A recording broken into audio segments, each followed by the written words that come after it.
Lanjut. Iya, bagaimana implementasinya? Nah, ini. Jadi di sini berarti untuk implementasinya maka harus paham ya bahwa kita tujuan akhirnya adalah kita bisa merubah gitu ya, merombak ya cara pikir, cara kerja dan cara hidup ini. Nah, caranya bagaimana? Nah, berarti kita harus punya sebuah program kerja. Ya, harus punya kalau individu kita nanti akan sampai ke personal goal setting. Tiap orang harus bisa menyusun sebuah personal goal setting sebagai hasil akhir ya dari pelatihan kita. Kita akan melaksanakan ini. Ya, mungkin nanti kita akan lihat ya apakah ada waktu kalau sudah membuat itu, kemudian kita akan paparkan gitu ya, biar semua tahu. Oh, jadi misalnya kita nanti akan masuk kepada individu-individu. Ya, dari situ insya Allah mungkin diharapkan itu bisa ya mensupport ya kinerja dari tempat tugas kita. Jadi menjadi OBT, organisasi berkinerja tinggi ya, namanya OBT ya. Nah ini ya merupakan beberapa nilai-nilai yang ada dalam integritas gitu ya. Jadi kalau dalam pelayanannya maka ini harus mencakup ini.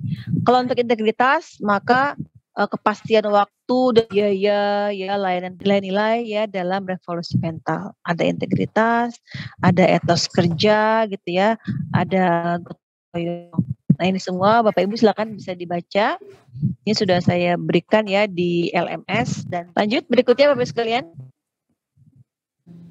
Nah ini mungkin hampir sama ya, juga nilai-nilai dasar ya, sudah kita lihat tadi ya, ada kode etik dan seterusnya. Oke lanjut. Ya, ini juga sama ya. Ini tadi sudah kita diskusikan di awal ya tentang pendapat dari Buya Hamka ya. Kata beliau kan kalau hidup hanya sekedar hidup, ya hanya untuk survival gitu ya. Kerak di rimba juga hidup gitu ya. Kalau kerja hanya sekedar kerja, kerbau di sawah pun juga bekerja gitu ya. Ya jadi makanya kita sebagai makhluk yang telah dilebihkan ya oleh Allah, oleh Tuhan Yang Maha Esa, kita diberikan kelebihan ya, kita punya akal gitu ya, punya kecerdasan gitu ya, nama kita harus lebih baik. Makanya ada added value yang bisa kita berikan ya dalam kehidupan kita ini. Oke, next Bapak sekalian. Nah ini ya perubahan ya yang ini saya ambil dari agama Islam gitu ya. Memang karena saya memahami ini ya. Mungkin nanti kita bisa tanyakan ke teman-teman yang lain tentang hal ini. Nah, semua ya pasti kan kita ada kata revolusi. Itu berarti kan ada suatu perombakan gitu ya. Suatu perubahan gitu ya. Nah, di sini kita lihat dalam agama Islam memang sudah sesuai ya. Kita diminta oleh Allah untuk bisa mengubah kondisi sebuah sini kaum ya, atau mengubah diri seseorang ya. Katanya kan dalam surat Ar-Ra'd ya ayat 11, innallaha la yughayyiru ma biqaumin hatta yughayyiru ma bi anfusihim. Katanya sesungguhnya Allah tidak akan mengubah suatu kaum sehingga kaum itu mau mengubah dirinya sendiri. Nah, bagi yang sudah pernah memahami ya tentang pembelajaran dalam agama ini ya, dalam agama Islam itu takdir Allah itu pasti juga akan terkait ya dengan kasbul ya, kalau salah kasbun ya, kasab gitu ya, bagaimana usaha kita gitu ya. Orang yang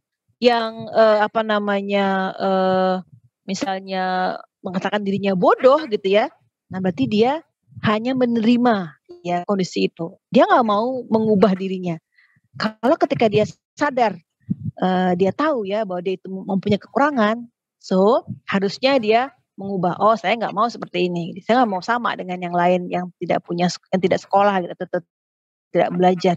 Nah, saya harus berubah ya. Saya harus lebih tinggi dari mereka misalnya. Nah, itu berarti dia sudah mengamalkan gitu ya. Sudah ingin mengamalkan ajaran ini ya, bahwa misalnya harus sekolah, harus belajar gitu ya. Karena kita adalah manusia yang diberikan oleh Allah kelebihan dibandingkan dengan makhluk yang lainnya. Bahkan dengan malaikat pun kita masih oleh Allah diberikan kelebihan dibandingkan malaikat. Mereka kan sangat patuh dan taat kalau mereka memang tidak diberikan nafsu gitu ya. Nah, kita yang sudah diberikan lengkap, nah harus bisa ya mengendalikan semua itu ya dengan sebaik-baiknya. Kemudian di sini kita lihat ya ada beberapa permasalahan di sini ya. Katanya kalau ada semua itu serba online gitu ya, maka ini berarti kita harus memahami ini adalah sebuah perubahan ya. Jangan malah kita tidak mendukung ya perbaikan di segi ini. Kok semua sekarang online ya gitu ya. Ada istilahnya ojek online gitu ya, shopping online gitu ya, daftar nikah secara online ya. Kemudian serba mesin ya kan, pakai e-tol, e-money, e-book gitu ya. Nah, memang sekarang semua arahnya ke sini, apalagi di masa pandemi gitu ya. Kita yang biasanya ikut pelatihan secara klasikal ya, dapat masuk di kelas bersama-sama gitu ya, bisa bertegur sapa, ngobrol ya, dengan teman, dengan rekan-rekan peserta, dengan para widai suaranya, pengajarnya, bisa berdekatan, ngobrol gitu ya. Nah sekarang karena adanya pandemi ini, ya mau nggak mau kita harus menggunakan media bantuannya berupa Zoom ini gitu ya.